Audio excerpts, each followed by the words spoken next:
જય શ્રી કૃષ્ણ ગાઈસ, ચાલો બહાર જવાનું છે તો કન્ફ્યુઝન છે કઈ ગાડી લઈ જાવી. એકડ બક્કડ બંબે બુ 80 90 પૂરે 100 બુલેટ તુક તુક તુક તુક તુક તુક્યું લઈને હું ને અર્જુન મામા બને નીકળી ગયા છીએ કામરેજ તરફ. ચાલો મામા સ્માઈલ આપો, અંગૂઠો બતાવો, ચાલો જલ્દી. મામા કઈ કહેવા માંગે છે. હેલો ગાઈસ, તો આપણે આવી ગયા છીએ રુદ્રા ઢાબે. આપણે એટલે કે આપણા ખંજરાના ઢાબે આપણે એની સાથે મુલાકાત કરીએ. ગયા હતા બુલેટ લઈને જવું પડ્યું ફોર વ્હીલમાં, કેમ કે અમને પણ સરપ્રાઈઝ મળી. હુઈ બારિશ સુરત મેં આજ તો. અત્યારે વાગી ગયા છે 7. ભૂખ લાગી છે, નાસ્તાનો ટાઈમ થઈ ગયો છે. જો શું કહેવાય મામાને, શું કહેવાય, શું ખાવાય?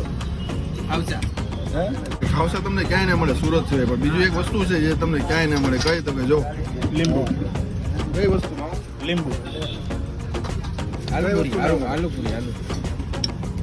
પણ તમને સુરત સિવાય ક્યાંય જોવા ના મળે.